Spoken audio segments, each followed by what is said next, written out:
नमस्कार, आप देख रहे हैं दिल्ली स्पेशल। आपके साथ हाजिर हूं मैं शिल्पा तोमर। दिल्ली के मुख्यमंत्री अरविंद केजरीवाल ने आज बड़ा ऐलान किया है। केजरीवाल ने कहा, अगर केंद्र सरकार कोरोना की वैक्सीन फ्री में उपलब्ध नहीं करवाएगी तो दिल्ली सरकार लोगों को मुफ्त में वैक्सीन उपलब्ध करवाएगी। केजरीवाल ने आगे कहा, मैंने केंद्र सरकार से अपील की थी कि पूरे देश में सभी लोगों को मुफ्त में वैक्सीन दी जानी चाहिए। हम देखते हैं वो इस पर क्या फैसला लेते हैं। अगर केंद्र सरकार मुफ्त में नहीं देती वैक्सीन तो जरूरत पड़ने पर हम लोग दिल्ली के लिए ये वैक्सीन मुफ्त में उपलब्ध करवाएंगे।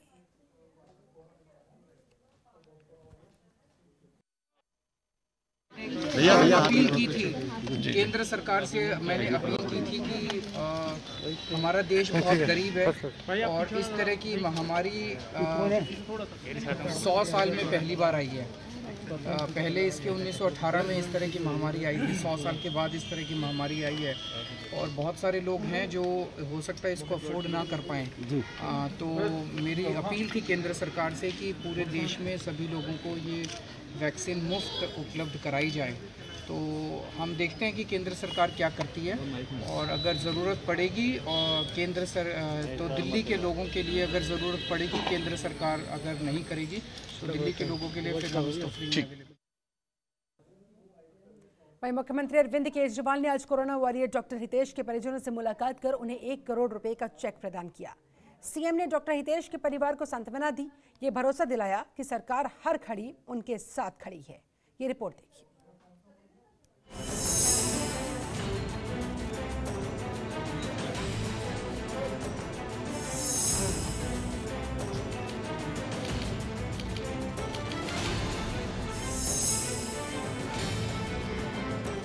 मुख्यमंत्री अरविंद केजरीवाल ने आज corona warrior doctor Hitesh Gupta को वो सम्मान दिया जिसके वो हकदार थे। 3 नवंबर को कड़कड़डूमा डिस्पेंसरी में तैनात डॉक्टर हितेश गुप्ता की कोरोना से मौत हो गई थी। डॉक्टर हितेश गुप्ता कड़कड़डूमा डिस्पेंसरी में राष्ट्रीय स्वास्थ्य मिशन के तहत संविदा पर तैनात किए गए थे। उनकी मौत से कुछ दिन पहले ही उनको कोरोना योद्धा के सम्मान से नवाजा गया था। आज सीएम केजरीवाल ने डॉक्टर हितेश के घर पहुंचकर उन्हें नमन किया और उनके परिजनों को 1 करोड़ रुपए का चेक सौंपा और डॉक्टर हितेश की पत्नी को सरकारी नौकरी देने का ऐलान किया। सीएम केजरीवाल ने डॉक्टर हितेश के परिवार को यह भरोसा दिलाया कि दिल्ली सरकार हर पल हर घड़ी उनके साथ खड़ी है। दिल्ली सरकार की यूनिक योजना पीछे ऊपर कैमरा है ना कि अगर हमारे किसी भी कोरोना वॉरियर की काम करते हुए उनको कोरोना हो जाता है, तो उनकी डेथ होती है, वो अगर शहीद हो जाते हैं तो हम उन्हें उनके परिवार को 1 करोड़ रुपए की मदद करेंगे। तो उसी योजना के तहत आज मैं परिवार से मिलने भी आया और उनको ये सहयोग राशि हम लोगों ने दी है। वैसे तो किसी की भी जान की कोई कीमत नहीं होती, लेकिन मैं उम्मीद करता हूँ कि इस राशि से उन्हें मदद मिलेगी और उनकी जो वाइफ हैं वो काफ़ी एजुकेटेड हैं, उन्हें हम सरकार में नौकरी भी देंगे और जो भी है उनकी ज़रूरत होगी उसके बाद हम वो सभी ज़रूरतें पूरी करने की।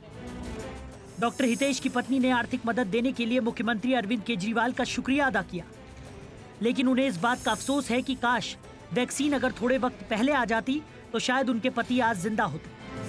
एक दिन भी छुट्टी नहीं ली, घर परिवार को नहीं देखा, सिर्फ उन्होंने अपनी सेवाएं दी हैं और मैं बहुत शुक्रगुजार हूं सीएम साहब का कि उन्होंने कोरोना वॉरियर्स को देखा और उनकी मदद की और टाइमली 2 महीने के अंदर हमें मिल गई। क्योंकि अब मेरी प्राइवेट जॉब है, कोई घर में अर्निंग मेंबर है नहीं, मदर इन लॉ की भी रिस्पॉन्सिबिलिटी मेरी है और अभी मेरी बेटी बहुत छोटी है। तो इस टाइम में ये राशि का देना और हमारी मदद करना, हम उसके लिए बहुत शुक्रगुजार हैं। पर आगे आने वाले टाइम में कि जो फैसिलिटीज़ मेरे हस्बैंड को दी जानी थी उसमें हमारा पूरा ध्यान रखा जाए। डॉक्टर हितेश गुप्ता अपने परिवार के साथ दिल्ली के आईपी एक्सटेंशन स्थित आशीर्वाद अपार्टमेंट में रहते थे। उन्हें कोरोना का पता तब चला जब 29 अक्टूबर को उन्हें सांस लेने में दिक्कत होने लगी, जिसके बाद उन्हें पड़पड़गंज के एक निजी अस्पताल में भर्ती कराया गया था। इलाज के दौरान पता चला कि उनके शरीर में ऑक्सीजन की मात्रा कम है। जब उनका RT-PCR टेस्ट करवाया गया तो वो कोरोना संक्रमित पाए गए। इलाज के दौरान ही उनके कई अंगों ने काम करना बंद कर दिया था, जिसके बाद 3 नवंबर को उनकी मौत हो गई थी। जनतंत्र टीवी के लिए रवि डालमिया की रिपोर्ट।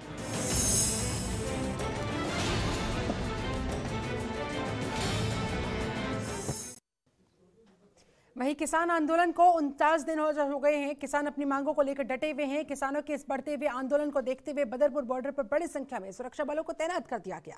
किसान आंदोलन का मामला सुप्रीम कोर्ट पहुंचा। सुप्रीम कोर्ट में सुनवाई हुई, जिसमें सुप्रीम कोर्ट ने नए कृषि कानूनों को अगले आदेश तक रोक लगा दी है। किसानों से बातचीत करने के लिए 4 सदस्यीय कमेटी का गठन कर दिया है, लेकिन किसानों को इस कमेटी के सदस्यों पर ही ऐतराज है।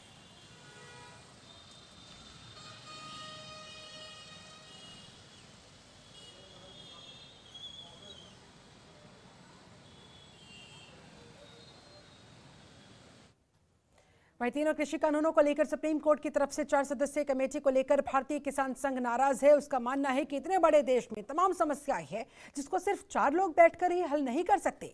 जनतंत्र टीवी के राजनीतिक संपादक अखिलेश मिश्र से खास बातचीत में भारतीय किसान संघ के संगठन मंत्री दिनेश कुलकर्णी ने 2 टूक शब्दों में कहा, इस संगठन में वही लोग हैं जो पहले से ही इस कानून का समर्थन करते आए हैं। ऐसे में उनसे कोई उम्मीद रखना बेईमानी होगी। ये रिपोर्ट देखिए। तीनों कृषि कानूनों को लेकर सरकार और किसानों के बीच में कोई बात नहीं बन पा रही है। सुप्रीम कोर्ट ने एक कमेटी का गठन कर दिया है। इसी मुद्दे पे बातचीत करने के लिए हमारे साथ भारतीय किसान संघ के संगठन सचिव दिनेश कुलकर्णी जी हैं। दिनेश जी, क्या लगता है आपको कि जिस तरह से कमेटी बनाई गई है, भारतीय किसान संघ उसका समर्थन करता है? भारतीय किसान संघ ने जिस समय सुप्रीम कोर्ट में विषय आया था, तो उस विषय के समय में ही सुप्रीम कोर्ट ने जो अपना मत व्यक्त किया था कि एक अलग प्रकार के समिति बनने की आवश्यकता है, तो भारतीय किसान संघ ने उसका स्वागत किया था। इस तरह से कल के निर्णय में जो माननीय न्यायालय ने कहा है, उसका किसान संघ समर्थन करता है।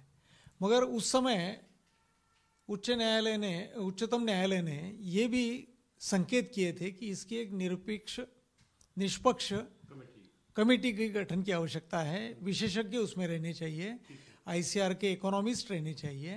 मगर इस कमेटी में हमको ये कोई नहीं दिखाई दे रहा है। तो हमारा माननीय उच्चतम न्यायालय से निवेदन है कि इसको सर्वसमावेशी बनानी चाहिए। और यह कानून देश के 140 करोड़ के साथ में वास्ता रखता है, इसलिए संपूर्ण देश का प्रतिनिधित्व इसका योग्य प्रकार से होना चाहिए। जो कमेटी बनी है, जो बातचीत चल रही है, किसान अपने रुख पे अड़े हैं, कोई समाधान दिखाई दे रहा है? नहीं, ये समिति के माध्यम से तो समाधान की तरफ हम बढ़ेंगे, मगर जैसे हमने कहा है कि इसको एक सर्वसमावेशी बनाने की बात करनी चाहिए, तब निश्चित रूप से समाधान की ओर बढ़ेंगे। क्योंकि इतने ठंड में जो किसान वहां संकट झेल रही है, भी तो ठीक बात नहीं है। आपसे अगर जानना चाहता हूं कि क्या आपको लगता है कि 140 करोड़ का मामला है, हर व्यक्ति इससे प्रभावित है, तो जो 4 सदस्यीय कमेटी बनाई गई है वो कितनी जस्टिफाई है, और जो किसानों की मांग है उसे आप किस तरह देखते हैं?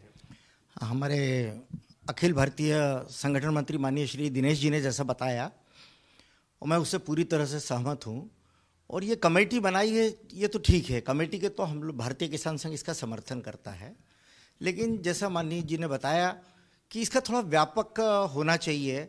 अब भारतीय किसान संघ एक 30 लाख जिसकी सदस्यता है, पूरे देशव्यापी संगठन है किसानों का, और प्रत्येक प्रदेश में, जिलों में, और यहाँ तक कि मणिपुर, पूर्वोत्तर जो राज्य है वहाँ पर भी इसकी रचना है। और केवल रचना नहीं है, कोई ऐसा नहीं है कि केवल जब कोई समस्या आ जाएगी तो हम आंदोलन में उतर जाएंगे। नियमित हमारे कार्यक्रम होते हैं, नियमित हमारे उत्सव होते हैं, नियमित कार्यक्रम होते हैं, धरने होते हैं, सब होते हैं कार्यक्रम, नियमित कार्यक्रम होते हैं। एक नित्य सिद्ध संगठन है, और इसके किसी प्रतिनिधि को नहीं बुलाया, नहीं लिया।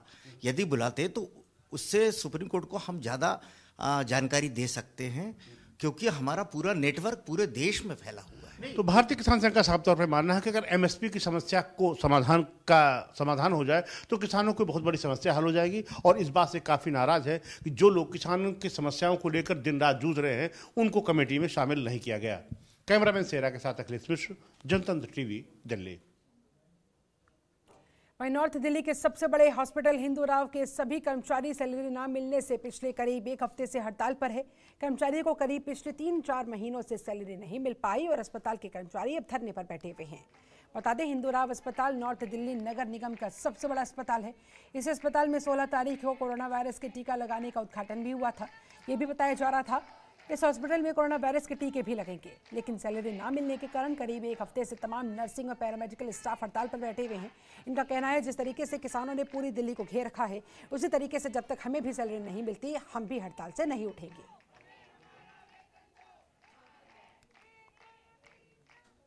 हम बार बार हड़ताल करनी पड़ती है, फिर वेतन आता है, जनता को परेशानी होती है, हमें भी परेशानी होती है। हम चाहते हैं कि अब की बार हमारा कुछ परमानेंट सोल्यूशन है, हमें इससे फर्क नहीं पड़ता कि केजरीवाल की सरकार है, मोदी जी कौन देगा, हमें हमारा टाइम पे समय पे वेतन चाहिए। जो काम करते हैं उसका वेतन मिल जाए और हम लगातार काम करते रहेंगे, अच्छा काम करके दिखाएंगे। 15 तारीख को भी हमारा मार्च, प्रोटेस्ट मार्च है सिविक सेंटर से लेके और केजरीवाल जी के अफसर तक। तब तक सारा हेल्थ, डीएम, पूरा डैम्स वैन सब पूरा जितना सिविक सेंटर से मार्च निकलेगा और 15 तारीख को ये हमारा प्रोटेस्ट होगा। अलीपुर विधानसभा से मनोनीत पार्षद को फोन पर जॉन से मारने की धमकी मिली है। पीड़ित के मुताबिक 23 दिसंबर को एक अज्ञात शख्स ने फोन पर उनसे 10 लाख रुपए की फिरौती की मांग की। फिरौती की रकम ना मिलने पर जॉन से मारने की धमकी दी। इस घटना के बाद पीड़ित ने फोन की रिकॉर्डिंग, फोन नंबर समेत सभी जानकारियां पुलिस को दे दी है। पीड़ित का आरोप है कि पुलिस ने अब तक इस मामले में कोई कार्रवाई नहीं की।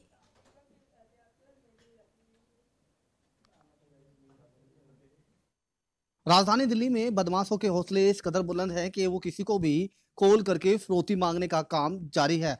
अलीपुर थाना इलाके की बात करें तो मनोनीत निगम पार्षद हमारे साथ में है, इनसे बात करते हैं। सर, किस तरह की धमकी आप लोगों को आई है और आपको कितना डर है इस चीज का?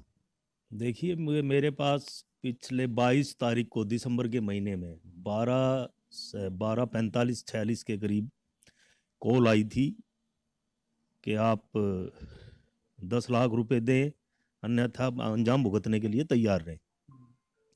खौफ तो है ही कि यहाँ का माहौल इतना अच्छा नहीं हो पा रहा, और खौफ तो स्वाभाविक बात है। बच्चों को और मेरे प्रति जो उनका सभ्य व्यवहार था, भाषा का, वो धमकी दिए हुए थे। कितने दिन हो गए इन बातों?